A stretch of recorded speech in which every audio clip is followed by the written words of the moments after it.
ఇక అయోధ్య విరాళాల చోరీ కేసులో త్వరలో ఈడీ కూడా ఎంట్రీ ఇవ్వబోతోంది. విరాళాల చోరీపై ఈడీ దర్యాప్తు చేయాలని యూపీ పోలీసులు లేఖ రాయబోతున్నారు. సిట్ దర్యాప్తుతో విరాళాల అవకతవకలపై పూర్తిగా వాస్తవాలు వెల్లడయ్యే అవకాశం లేదని, అందుకే ఈడీ దర్యాప్తు చేయాలని కోరే అవకాశం ఉంది. ఐటీ శాఖ త్వరలో రంగంలోకి దిగే అవకాశం ఉంది.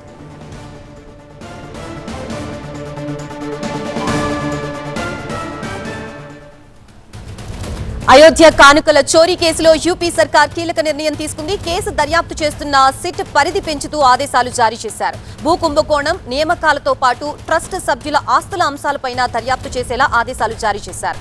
ట్రస్ట్ సభ్యుల ఆదాయానికి మించి వచ్చింది. అన్ని పక్కాగా లెక్క తేల్చేందుకు సిట్ విచారణ గడువు జూలై 15 వరకు పొడిగించారు. మరోవైపు మాజీ ట్రస్టీ అనిల్ మిశ్రాపై మరింత లోతుగా సిట్ దర్యాప్తు చేస్తోంది. నిందితుల విచారణలో పలుమార్లు తెరపైకి అనిల్ మిశ్రా పేరు వచ్చింది. మాజీ ప్రధాన కార్యదర్శి చంపత్ రాయ్తో పాటు అనిల్ మిశ్రాను ఇప్పటికే సిట్ టీం విచారించింది. అనిల్ మిశ్రా సిఫార్సుతోనే ఆలయంలో 125 మందికి ఉద్యోగాలు లభించినట్లు తెలుస్తోంది. డబ్బులు తీసుకుని ఉద్యోగాలు ఇచ్చారా? అనిల్ మిశ్రా ఆస్తులు ఎంత పెరిగాయనే దానిపై సిట్ ఫోకస్ పెట్టింది. అటు కేసులో అరెస్టైన 8 మందిలో 6 ఒకే ఏజెన్సీ ఉద్యోగులుగా గుర్తించారు. వారణాసికి చెందిన సైనిక్ సెక్యూరిటీ సర్వీసెస్ కి నగదు లెక్కింపు బాధ్యతలు అప్పగించారు. ఈ ఏజెన్సీకి అయోధ్యలోని ఎస్బీఐ నయాఘాట్ శాఖ బాధ్యతలు ఇచ్చింది. ట్రస్ట్ సిఫార్సు చేసిన వ్యక్తుల్ని మాత్రమే సైనిక్ సెక్యూరిటీ సర్వీసెస్ విధుల్లో ఉంచారు. అయోధ్యలోని ఓ యోగా సెంటర్లో ట్రంకు పెట్టె దొరకడం కూడా సంచలనంగా మారింది. దానిపై ఉన్న క్యూఆర్ కోడ్తో ఈ కేసులో నిందితుడిగా ఉన్న అవినాష్ శుక్లాకి ఎలాంటి సంబంధం లేదని సెంటర్ నిర్వాహకులు వివరణిచ్చారు.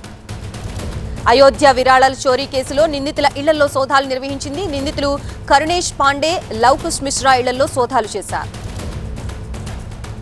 అయోధ్య విరాళాల చోరీ వ్యవహారంపై సమాజ్వాదీ పార్టీ ఎంపీ రామ్ గోపాల్ యాదవ్ సంచలన ఆరోపణలు చేశారు. ఇది 20,000 కోట్ల కుంభకోణమని ఆరోపించారు ఆయన. वो तो ऐसा है, वो तो केवल सुपरफिशियल है।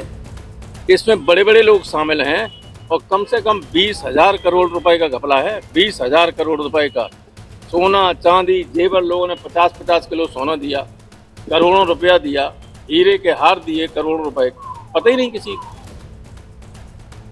ప్రస్తుతం ఇదే అంశానికి సంబంధించి మనకి పూర్తి అప్డేట్స్ అందించడానికి మా బ్యూరో చీఫ్ గోపి సిద్ధంగా ఉన్నారు. గోపి, సిట్ ఎంక్వైరీ ఏ విధంగా కొనసాగుతోంది, అలాగే సిట్ పరిధిని కూడా పెంచినట్లుగా తెలుస్తోంది, అలాగే ఈడీ ఎంట్రీ కోసం ట్రై చేస్తున్నారు. మరి యూపీ సర్కార్ ఇంత సీరియస్ గా ఫోకస్ చేయడానికి రీజన్ ఏంటి? పూర్తి డీటెయిల్స్.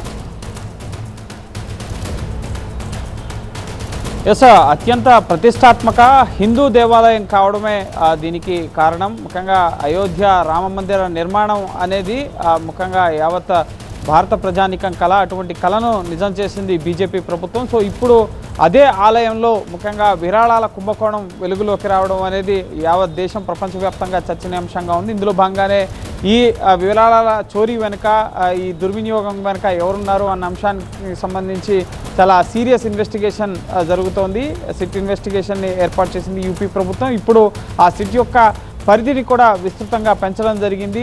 ముఖ్యంగా భూముల కొనుగోలుకు సంబంధించిన కుంభకోణాలు కూడా జరిగాయన్న ఆరోపణలు వస్తున్న నేపథ్యంలో సో భూముల కొనుగోలు వ్యవహారాలు, అలాగే ఆలయంలో విరాళాల లెక్కింపులో ఉన్న ఉద్యోగస్తులు, వారి నియామకాలు, అలాగే ఎవరైతే అరెస్ట్ అయ్యారో నిందితులు, వారికి సంబంధించిన ఆస్తులు, వారి నగదు లావాదేవీలు, వీటన్నిటికి సంబంధించిన అంశాలపైన సిట్ యొక్క పరిధిని ముఖ్యంగా ఎక్స్టెండ్ చేస్తూ ఆదేశాలు ఇవ్వడం జరిగింది. అలాగే సిట్ యొక్క దర్యాప్తు గడువును కూడా జూలై 15 వరకు కూడా ఎక్స్టెండ్ చేయడం జరిగింది.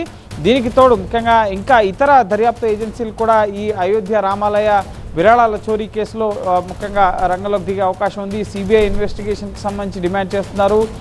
జూలై 13వ తేదీన సుప్రీంకోర్టు రెగ్యులర్ హీరింగ్స్ ప్రారంభమైన తర్వాత దానికి సంబంధించిన విచారణ సుప్రీంకోర్టులో జరగబోతోంది. సో సుప్రీంకోర్టు ఆదేశాలతో సిబిఐ కూడా ఎంట్రీ ఇస్తుందా? ఎందుకంటే అనేక రాజకీయ పక్షాలు సిబిఐ ఎంక్వైరీ డిమాండ్ చేస్తున్నాయి. అలాగే ఇటు పోలీసులు కూడా, యూపీ పోలీసులు కూడా ఆర్థికపరమైన అంశాలు ముడిపడి ఉన్నాయి కాబట్టి ఎన్ఫోర్స్మెంట్ డైరెక్టరేట్ ఆర్థిక లావాదేవీలకు సంబంధించిన విషయాలు ఇన్వెస్టిగేట్ చేస్తుంది కాబట్టి సో ఈడీ కూడా రంగంలోకి దిగే అవకాశం ఉన్నట్లుగా తెలుస్తుంది. ఆ దిశగా యూపీ పోలీసులు ఈడీని రిక్వెస్ట్ చేసే అవకాశం కనిపిస్తుంది. సో పారదర్శకంగా ఈ కేసు ఇన్వెస్టిగేషన్, ఎందుకంటే యూపీలో ఎలక్షన్స్ రాబోతున్నాయి. రాజకీయంగా బీజేపీ అనేక విమర్శల్ని ఎదుర్కొంటున్న పరిస్థితి. ప్రధాని మోడీ సహా కేంద్ర హోంమంత్రి అమిత్ షా ఈ విధంగా బీజేపీలో ఉన్న యూపీ సీఎం యోగి ఆదిత్యనాథ్ ప్రతి ఒక్కరిని కూడా విపక్షాలు ప్రశ్నిస్తున్న పరిస్థితి, ఆలయ నిర్వహణని ఎందుకు పట్టించుకోలేదు అని చెప్పి ఈ నేపథ్యంలోనే ఓ పక్క సిట్ ఇన్వెస్టిగేషన్తో పాటుగా జాతీయ దర్యాప్తు సంస్థలు కూడా ఈ కేసుని ఇన్వెస్టిగేషన్ చేసే అవకాశాలు కనిపిస్తున్నాయి. ఇప్పటికే అనేక కీలక విషయాలు ఈ సిట్ ఇన్వెస్టిగేషన్లో వెలుగులోకి రావడం జరిగింది. ముఖ్యంగా ఉద్యోగుల నియామకాల విషయంలో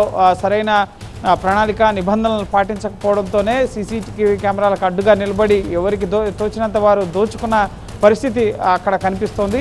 సో ఎస్బీఐ బ్యాంక్ ద్వారా ముఖ్యంగా నియామకమైన వారు కాకుండా ఒక security agencies third person agency ద్వారా నియమితులైన వారు, అలాగే ఈ ముఖ్యంగా ఆలయ కమిటీలో ఉన్నవారు సూచించిన వారికి ఉద్యోగాలు కల్పించడం, ఇటు గోపాలరావు కానీ అలాగే చంపత్ రాయ్, ఇటు గోవింద్, అలాగే ఈ ప్రధానంగా ఆలయ కోశాధికారి, సో ఆయన్ని కూడా ప్రశ్నించబోతున్నారు. ఈ ఎవరైతే శ్రీ రామ జన్మభూమి తీర్థక్షేత్ర ఆలయ ట్రస్ట్కి సంబంధించిన సభ్యులు ఉన్నారు, సో వారి ఆస్తులు, వారి లావాదేవీలు అన్నిటిపైన కూడా ఇప్పుడు ఫోకస్ చేయబోతున్నారు. ఇప్పటివరకు జరిపిన సోదాల్లో ఈ 8 మంది నిందితుల అరెస్ట్ తర్వాత 80 లక్షల రూపాయల నగదుని, అలాగే విలువైన వస్తువుల్ని, డిజిటల్ ఎవిడెన్స్ని స్వాధీనం చేసుకున్నారు. సో వాటికి సంబంధించిన ఇన్వెస్టిగేషన్ ప్యారల్గా కొనసాగుతోంది. అలాగే ఈ ట్రస్ట్ సభ్యులు ఇచ్చిన స్టేట్మెంట్స్ ఆధారంగా కూడా మరిన్ని అరెస్టులు చోటు చేసుకునే అవకాశం కనిపిస్తోంది. ఇప్పటివరకు అరెస్ట్ అయిన వారిలో 8 మందిలో 6 ఇటు వారణాసికి సంబంధించి ముఖ్యంగా ఒక సైనిక్ సెక్యూరిటీ ఏజెన్సీ,